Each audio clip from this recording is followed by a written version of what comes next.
welcome to Movie Reviews by South and Normal with your host, me, Michael Soren. Got an episode for you today talking about Andor Season 1, Episode 9. Nobody's listening. Hopefully that's not true for this show. However, having been a fan of this show since its inception, because Rogue One was amazing. When I heard about this show, I was just ready, just couldn't wait for more of that same style of Star Wars that Rogue One brought. But here we are. We're on episode 9 in season 1. 3 left, folks. 3 left before season 2, which might be over a year away. In this one, we're seeing kind of the form, like the beginnings to the ramp up of a prison break where Cassian is being held. He's asking lots of questions. You see him sawing on some pipes. Not quite sure what those pipes do. What my theory is they control the floor. Maybe I'm wrong. Maybe I'm right. Who knows? This series has been amazing.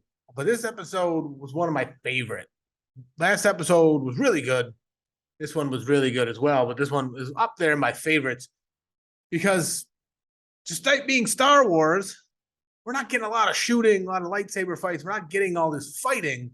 It's all this political chess match and these moves and counter moves, all these things going on. Yes, I'm dressed like a homeless person today, but who cares? Just some things are starting to bubble up and like they've kind of formed out and they're starting to bubble up. Something's coming to its breaking point. We don't know what. I have some thoughts. You want to hear those? Check me out on the Hold On Maneuver podcast, airing in a day or so. Recording it tonight, so it's going to be coming out either tomorrow or the next day, 11/6, 11/5, 11/6 time frame. We'll go more in depth there. This one I'm trying to keep relatively spoiler free. I love this the visual storytelling in this, the cinematography, what they did with it, especially in the scene with Dedra and Bix, where she's getting ready to torture her.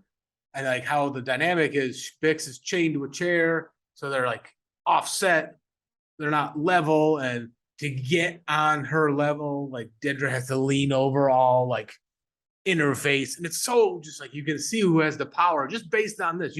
If you're not listening to what they're saying, if it's on mute, and you just see how they filmed it and how they have Dedra moving around, you know who's in control. I mean, it's quite obvious, but still. And then when they move along to the torture part of it, instead of showing Bix's whole face screaming in agony, they just focus on the eyes. The eyes are the windows to the soul. Or if you're a news radio fan, the eyes are the windows to the skull. And it was more powerful than seeing her just scream in pain. Just seeing her eyes tense up was way more powerful, in my opinion. And it was so good. Not the fact that she got tortured, but how they display, like they portray it and show what she's doing, like feeling, because they could have gone the other way and it could have been like boring. You see her like jolting around, screaming, but they didn't do that, and it made it better. The writing has been superb. Nobody's just coming right out and saying anything, so which can be a little annoying, but at the same time, it's better that. And they just have so many layers and so much weaving going on. And when people aren't shown, you're wondering what the hell are they up to? I didn't see them in this episode. They got to be scheming something. It's just, and it's an interesting take on prison because, as Cassian points out in this, they don't care what we're doing as long as they meet their quota and those floors are turned on 2 times a day. They're fine.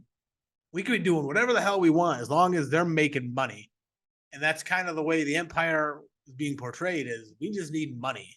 Like everyone's in line, we're making our nut. Who cares? If they're not following in line, dead, gone. There's so many just the stories, like the cereal stories in particular, like the fact that he eats cereal all the time, just like I love it. And I shouldn't like care that much, but I love it. Every meal he has is cereal, and it just makes it real to me. Like this universe is real, it's tangible. Not to say Star Wars wasn't real and tangible before, but this is just excessively real and tangible. And it's not just because of the cereal, because they show the mundane lives of everyone. Like people are going to work, people are doing their job.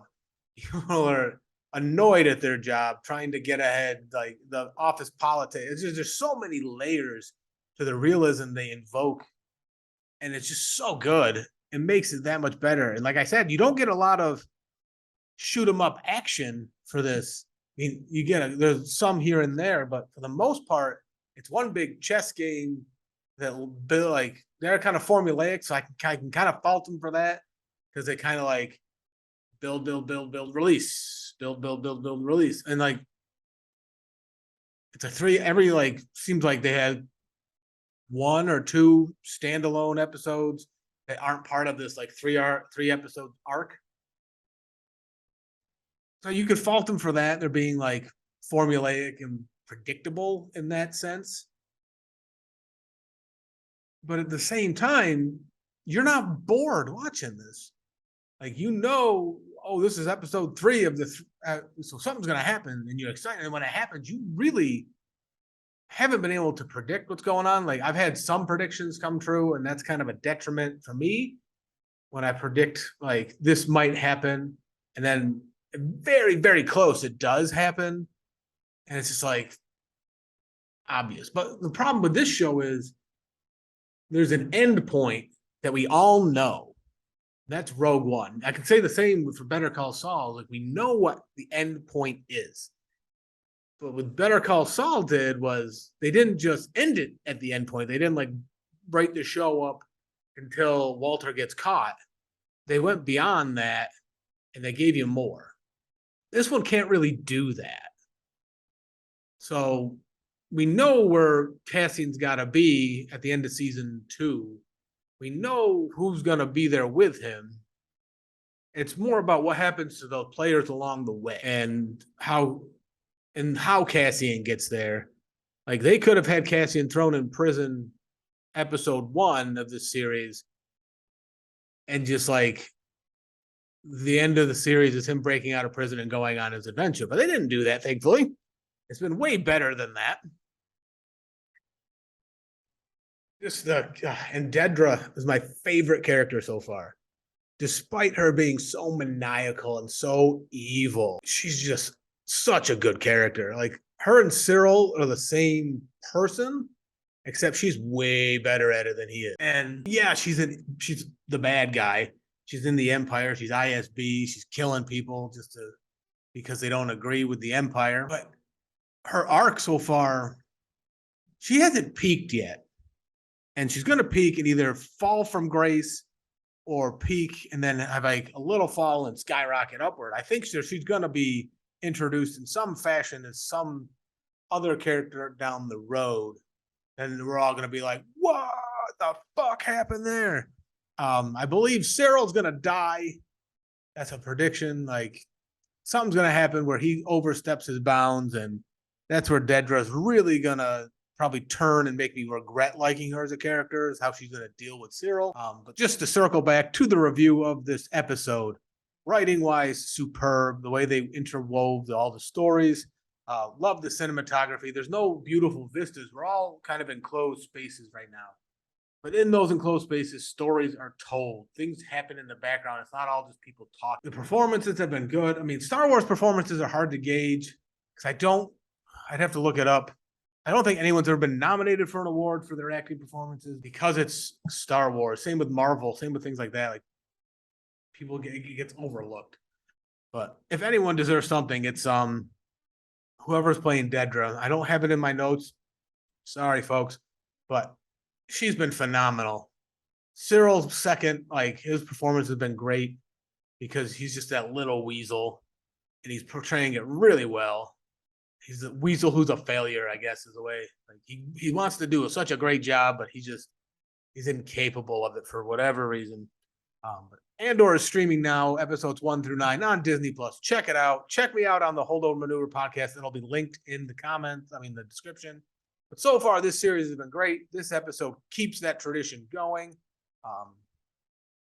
Follow along. Let me know everything. This has been a head episode. Apparently, my camera moved on me and I wasn't paying attention. Sorry, folks. It slid backwards. It keeps doing it. I'll just leave it as a head episode. You're going to get a lot of headspace up here. Oops. I'm not re-recording it. I recorded it once. I like what came out. You guys are awesome. Thanks for tuning in. Subscribe, follow along if you like what I have dropped down. Check me out on Holdover Maneuver Podcast too. As always, thanks for tuning in.